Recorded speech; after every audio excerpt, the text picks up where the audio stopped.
नमस्कार दोस्तों, एडू सचिन में आपका बहुत बहुत स्वागत है।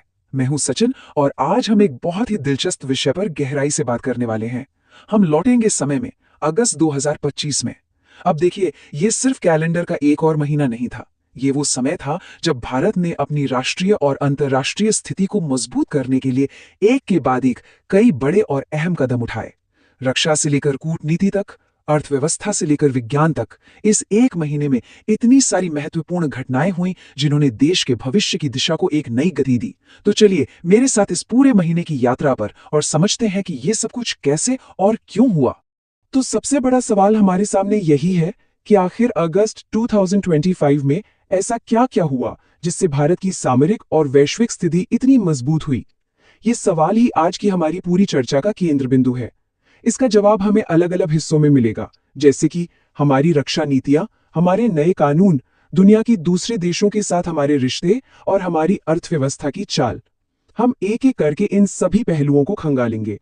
देखिए, किसी भी देश की असली ताकत दो पिलर्स पर टिकी होती है। पहला, उसकी सीमाएं कितनी सुरक्षित हैं, और दूसरा, देश के अंदर के कानून और नीतियां कितनी मजबूत है। तो सबसे पहले हम इन्हीं दो क्षेत्रों में हुई प्रगति पर नजर डालेंगे। अगस्त 2025 में भारत ने अपनी इस नींव को और भी ज्यादा पुख्ता किया। चलिए देखते हैं कैसे। तो यहाँ भारत की रक्षा रणनीति का एक डबल फोकस दिखाई देता है। एक तरफ दोस्ती और साझेदारी, और दूसरी तरफ अपनी खुद की ताकत। पहले बात करते हैं सैन्य अभ्यासों की। दिव्य दृष्टि अभ्यास, जिसमें एआई आधारित निगरानी पर जोर दिया गया, यह सीधा सीधा चीन सीमा पर हमारी तकनीकी बढ़त को मजबूत करने के लिए था। वहीं थाईलैंड के साथ मैत्री 2025 जैसे अभ्यास दिखाते हैं कि हम दक्षिण पूर्व एशिया में अपने दोस्तों के साथ रिश्ते कितने गहरे कर रहे हैं। अब आते हैं दूसरी तरफ, यानी आत्मनिर्भरता पर। आत्मनिर्भर भारत का संकल्प यहां जमीन पर उतरता दिखा। प्रोजेक्ट 17A के तहत हमारी नौसेना को एक और पूरी तरह से भारत में बना युद्धपोत मिला।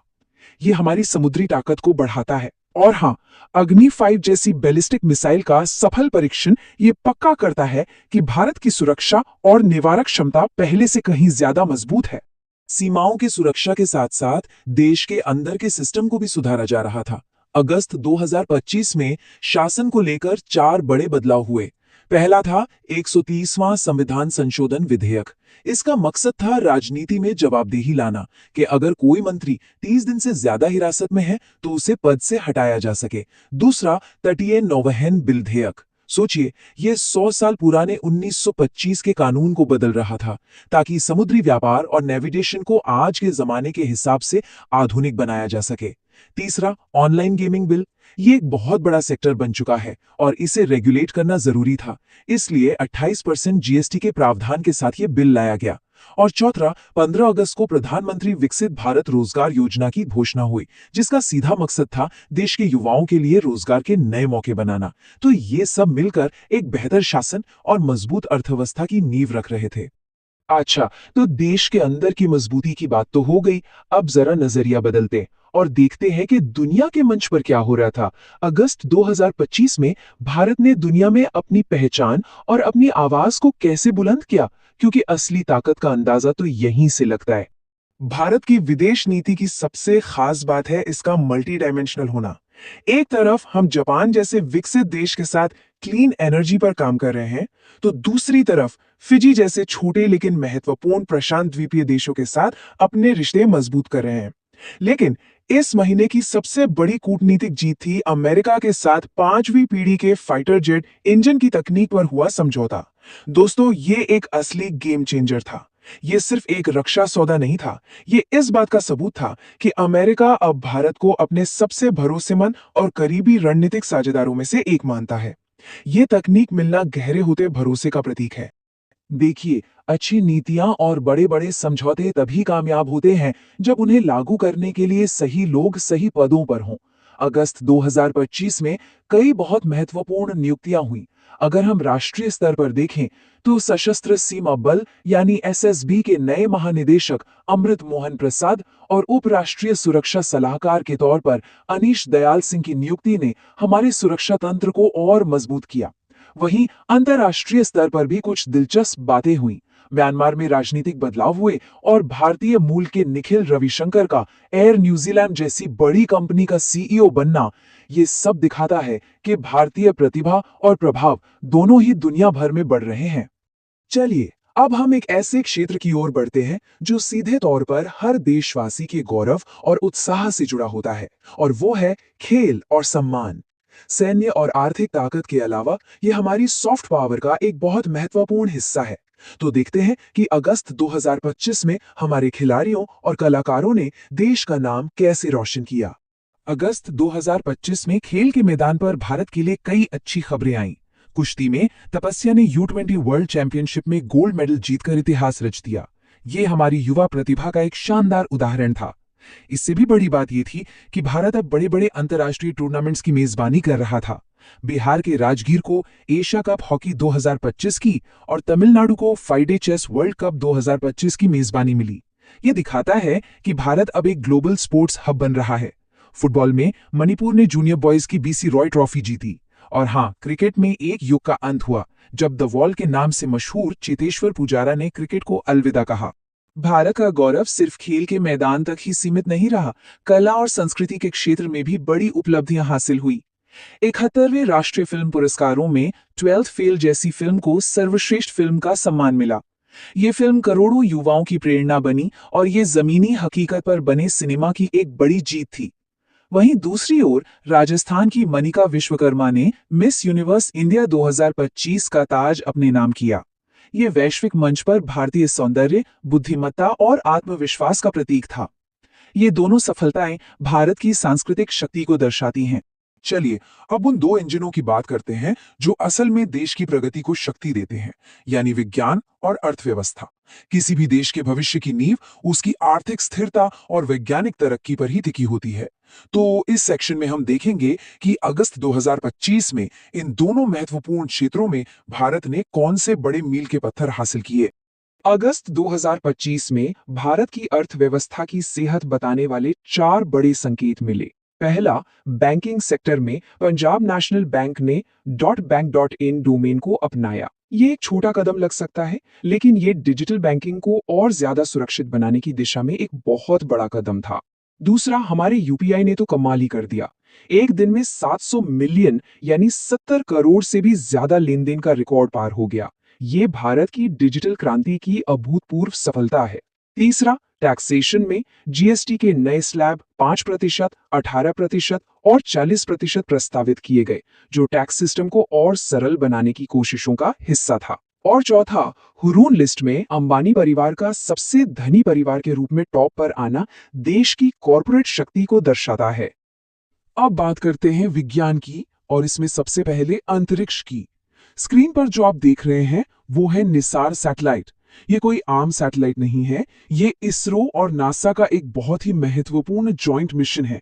ये सैटेलाइट हमारी पृथ्वी को पहले से कई बेहतर तरीके से समझने में मदद करेगा, चाहे वो जलवायु परिवर्तन हो, ग्लेशियरों का पिघलना हो या फिर भूकंप और सुनामी जैसी प्राकृतिक आपदाएं हों।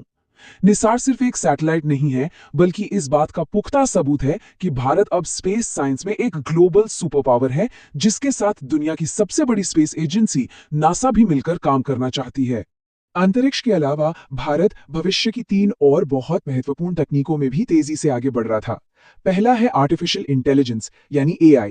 ChatGPT बनाने वाली कंपनी OpenAI ने भारत में अपना पहला ऑफिस खोलने का फैसला किया। ये भारत को एक बड़ा AI हब बनाने की दिशा में एक बहुत बड़ा कदम था। दूसरा है ग्रीन एनर्जी। उत्तर प्रदेश के गोरखपुर में राज्य का पहला ग्रीन हाइड्रोजन प्लांट लगाने का काम शुरू हुआ, जो भारत के नेट जीरो कार्बन उत्सर्जन के लक्ष्य को पाने के लिए बहुत जरूरी था। और तीसरा, स्पेस में हमारी दिलचस्पी बनी रही, जब नासा के जेम्स वेब टेलीस्कोप ने यूरेनस ग्रह के एक और 29वें चंद्रमा की खोज की। ये खोजें ब्रह्मांड के बारे में हमारी समझ को लगातार बढ़ा रही हैं। अब तक हमने राष्ट्रीय और अंतर्राष्ट्रीय स्तर की बड़ी बड़ी खबरों पर बात की है, लेकिन भारत की असली कहानी और उसकी असली ताकत तो उसके राज्यों में बसती है। तो चलिए अब अपना ध्यान भारत के अलग अलग राज्यों में हो रहे विकास पर केंद्रित करते हैं और देखते हैं कि प्रगति जमीनी स्तर पर कैसे हो रही है। भारत की खासियत यह है कि यहाँ विकास अपने अतीत के सम्मान और भविष्य की चिंता दोनों के साथ जुड़ा है। पश्चिम में राजस्थान के जैसलमेर में एक नए हड़प्पा कालीन स्थल की खोज हुई। इसने हमें हमारी हजारों साल पुरानी जड़ों से और मजबूती से जोड़ा। वहीं दूसरी तरफ देश के उत्तर में लद्दाख में सिंधु नदी सफाई आंदोलन दिवस मनाया गया। ये हमारी नदियों और हमारे पर्यावरण को बचाने की हमारी प्रतिबद्धता को दिखाता है। यही संतुलन, यानी अपनी विरासत को सहेजना और पर्यावरण की रक्षा करना, भारत की प्रगति की असली पहचान है। अब जरा पूर्व भारत की ओर चलते हैं।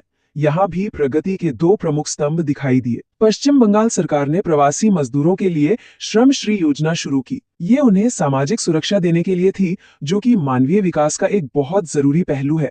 वहीं बिहार में गंगा नदी पर एक नए 6 लेन पुल पर काम शुरू हुआ। ये इंफ्रास्ट्रक्चर का एक बहुत बड़ा उदाहरण है, जो आने वाले समय में आर्थिक विकास को एक नई गति देगा। मतलब साफ है, लोगों का कल्याण और देश का निर्माण दोनों काम साथ साथ चल रहे थे। अगस्त का महीना हमें कई महत्वपूर्ण बातों की याद भी दिलाता है। जैसे 1 अगस्त को विश्व फेफड़े के कैंसर दिवस ने हमें स्वास्थ्य के प्रति सचेत किया। 7 अगस्त को राष्ट्रीय हथकरघा दिवस ने हमें अपने बुनकरों और कारीगरों की अद्भुत विरासत का सम्मान करना सिखाया। 23 अगस्त राष्ट्रीय अंतरिक्ष दिवस, जिसका थीम था आर्यभट्ट से गगनयान, ने हमारी शानदार अंतरिक्ष यात्रा का जश्न मनाया। और 29 अगस्त को हॉकी के जादूगर मेजर ध्यानचंद के जन्मदिन पर राष्ट्रीय खेल दिवस ने खेल के महत्व को फिर से रेखांकित किया। और अब अंत में कुछ और महत्वपूर्ण सुर्खियां, एकदम रैपिड फायर अंदाज में। साहित्य के क्षेत्र में किरण देसाई का नाम प्रतिष्ठित बुकर प्राइज की लॉन्ग लिस्ट में शामिल हुआ, जो एक बहुत बड़ा सम्मान है। संस्कृति में सारनाथ को यूनेस्को की विश्व विरासत सूची के लिए नामांकित किया गया, जो उसे वैश्विक पहचान के और करीब ले आया। खेल साहित्य में क्रिकेटर रोहित शर्मा पर जी कृष्णन द्वारा लिखी गई किताब द हिटमैन आई। और कॉर्पोरेट जगत में टीसीएस ने पैरालंपिक 2025 के साथ साझेदारी करके खेलों और खिलाड़ियों के प्रति अपना समर्थन दिखाया। तो जब हम अगस्त 2025 के इन सभी घटनाओं को एक साथ जोड़कर देखते हैं, तो क्या तस्वीर उभरती है? तस्वीर एक ऐसे भारत की है जो एक ही समय में कई मोर्चों पर एक साथ आगे बढ़ रहा है। एक ऐसा भारत जो अपनी सीमाओं को सुरक्षित कर रहा है, अपने देश के शासन को सुधार रहा है, अपनी अर्थव्यवस्था को गति दे रहा है और साथ ही साथ वैश्विक मंच पर अपनी भूमिका को एक नया आकार दे रहा है। तो आखिरी और सबसे महत्वपूर्ण सवाल यह है कि क्या अगस्त 2025 का ये महीना भविष्य में और भी बड़ी उपलब्धियों के लिए सिर्फ एक लॉन्च पैड था? ये एक ऐसा सवाल है जिस पर हम सबको सोचने की जरूरत है।